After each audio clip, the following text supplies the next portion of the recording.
Welcome to another episode of Thoughts of a Trillionaire. And today, for this whole new series, or whole new part of the series, or rather a re-up of the series, I'm going to talk about, I'm going to focus more on, rewind, all of that, all right, on Thoughts of a Trillionaire. I just want to make clear that I do not take myself very seriously with these podcasts. It's mostly to share my thoughts and ideas and concepts and stuff like that for anybody that may happen to fall upon it, but also mostly for me so that I can better articulate my ideas, so I can practice articulating, so I can flesh out my ideas, basically. And really what I see it as are kind of like an audio diary or an audio notebook, documenting my thoughts, documenting just me, where I'm at right now, on my path to become a trillionaire. So I know full well that I have no influence, that I have no real experience, I have no whatever. I can't, tell people what to do. It's nothing to be taken seriously. But at the same time, I know that a lot of interesting innovations and inventions came from people who didn't know anything about what they were talking about.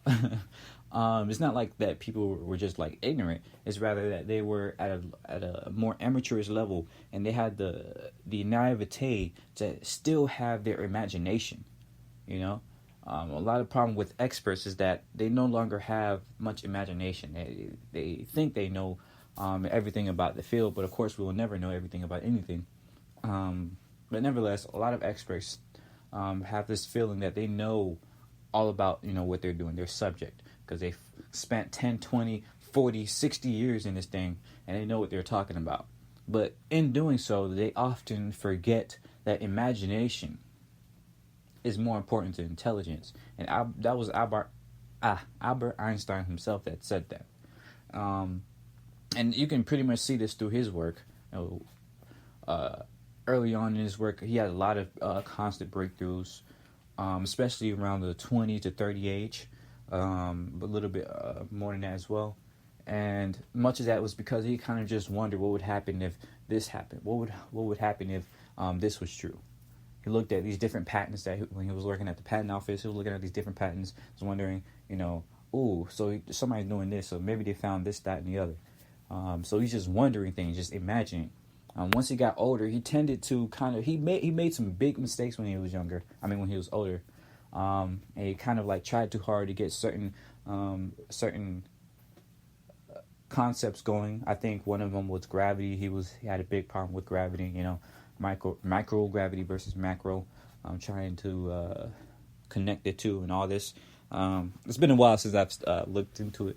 But I'm not even going to say the exact problems. But basically, he had his own problems because he was trying to force the connections. He was trying to, because he thought he was an expert at what he was doing, he kind of fell into that trap of not imagining more and thinking it has to be a certain way.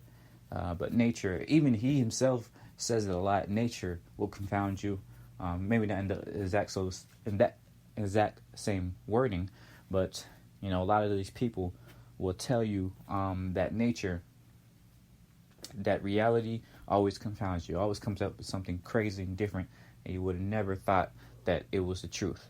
But nonetheless, all that is to say that a lot of these ideas, a lot of these things I'm saying in these podcasts are simply to, imagine, to share my ideas, my imaginations, hopefully inspire some people, but mostly to help myself to better articulate, to better have more ideas, because you can't have ideas if they all get locked inside. I do write often, very often. In fact, I write daily now. I'm going to try, I'm not sure if I'm going to do that for the rest of my life, writing every day for the next couple of months or years or whatever, but I'm going to, at least until summer, I know I'm going to write every day. But anyways, yes. As you can tell, I'm stumbling around. I don't even know what I'm talking about. But it's cool just to talk on here. It's good practice. It's good practice, period. And I try to encourage other people to do things daily, to do things on a regular basis, to do things that they're uncomfortable with, that they're scared of doing. And it's with that idea that actually had this idea. Oh, that was a terrible wording, but practice. All right, so it's with that concept that I had the idea of the next level of productivity. I was just listening to an A16Z podcast, some of the most recent ones, and they were talking about the different problems with social media, with the American dream, software, all of that stuff. How basically modern life is kind of puts America in a pool of stagnation. Much of it because there's certain things we don't have to work as much to do, but at the same time, there's certain things that we have to work too much to do. So, for instance, we don't have to work that much anymore to connect with people, to find people that we like being around. Before, we were kind of stuck in our physical environment, in our physical community. So if there's people that you didn't really like, you either was a shut-in, you didn't talk to anybody, or you had to figure out a way to talk to those people. Nowadays, we don't have to do that too much. We can just directly find those people that believe almost exactly what we believe. And so we create these echo chambers, and we create these we call them safe spaces sometimes. Sometimes we call them our community. Sometimes we call them just a group of whatever, blah, blah, blah. But the point is that we fail to realize how destructive that is and how damaging that is, and our ability to connect with somebody that believes in something different. It is a killer of diversity, real diversity. We often talk about, diversity between races, between people, whatever. But focusing on skin color is one of the biggest red herrings today. Is that we focus on skin color, try to have these metrics with that. But the real diversity is in thought, is in mental ideas. I call it mental diversity. Kind of simple name, of course, but essentially it means that people with different personalities, people with different thought processes can talk to one another and can communicate despite whatever they believe in. And 9 times out of 10, but maybe half the time, people with different thought processes are also people from different communities and also people from different cultures and heritages, simply because due to the current history of the world, most people who look the same lived in the same place under the same conditions. And so therefore a lot of that mental diversity happens to be between different skin colors, but usually or ideally or really in actuality is not. The real differentiator is the mental thought process, what you're thinking. Me and my girlfriend, for instance, we're very different. We're not. I more so think we're complementary, but nonetheless, we believe in kind of I don't want to say tangentially related things, but kind of perpendicular things, I guess you would say. Not exactly opposite, but not at all together. Even though we have very similar backgrounds, we have very similar cultures, it's still different, both in this aspect that I'm Haitian American and she's Black American, and so the way we grew up was still different, and even through our similarities as poor people or as people that grew up on the lower class socioeconomic status. We still had very different, experiences with that. And so our mental diversity is very different than one would stereotypically expect. At the same time, you have people that can be from different so-called races. I don't like the term races, first of all, because it's not biologically true. And second of all, it's built on the aspect of there being, these crazy differences between skin color. People with a different skin color. That's illogical, and it's a wrong correlation. It's not a indicator of causation. It's an indicator of just random correlation. The real causation is, of course, that mental piece, the piece that says people from these different communities communicate with each other due to their cultures, due to their adaptation, due to their environmental stressors or whatever you want to call it. I'm rambling a lot here, but basically I just wanted to drive home the point that the most important piece to think about is mental diversity, not diversity between skin colors. And this is very important in our current age because a lot of times we kind of stick each other in our echo chambers online, whether it's through Facebook groups or Twitter feeds or Reddit stuff or whatever. And usually it's a good thing that we can use avatars so that we're not always like focused on skin color as much. But at the same time, it's a bad thing that we use avatars because then we cannot see. We tend to dehumanify the other person. So when we do find somebody that is a very different or even a slightly different ideas or mental diversity, slightly different, thoughts and beliefs, we tend to attack them. A lot of people attack people that is different from them very ridiculously, really.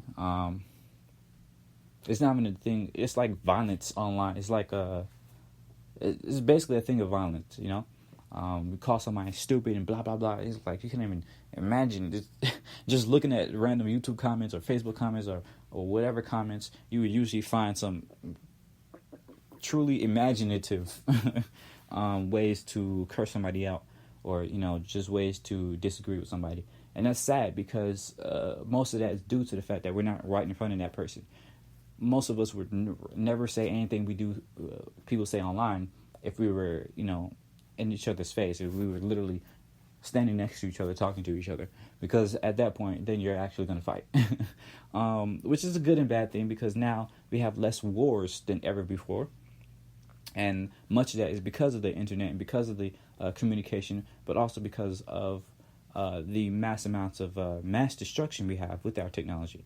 So a lot of people, they may be very violent or antagonistic, but they know that once they get to a certain point, they need to stop, because if somebody brings if you're in a small group, if you're actually physically close to each other, and somebody happens to have a gun, then that's way worse than if somebody had like a stick or something. But at the same time, if we're online and we're all different all over the place, and all you see is the screen name and a picture or whatever, it doesn't seem human. Doesn't seem like there's a human on the other side of that. And so all we do is just make a mess of things, So I rambled a lot this episode. Sorry about that. It's been a while since I came back. The other 3 episodes were actually old ones I've had. I've shot in like January. But yes, it's good to get back on these podcasts, on talking and everything like that. So clearly I do need to do these more often in order to make sure, in order to increase my ability to talk correctly, to be, more articulate.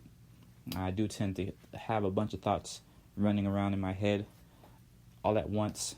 So it's hard to, take one apart and follow it all the way down. So I need to practice that. That's why I usually write. Probably a far better writer than I'm a speaker. But I do enjoy speaking just because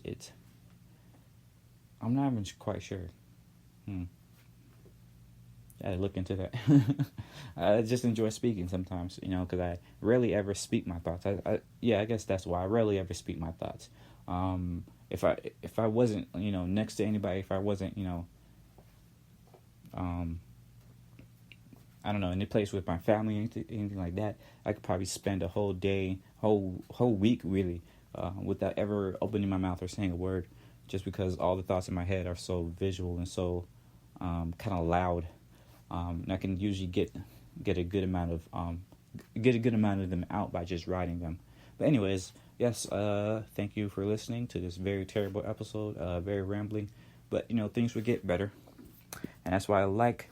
I'm not sure about but I see the advantages of having pretty much no listeners, because I can fail. I can fail without feeling like I failed. I can practice and have these kind of bad podcasts, but still feel like I've accomplished something in doing them in the first place.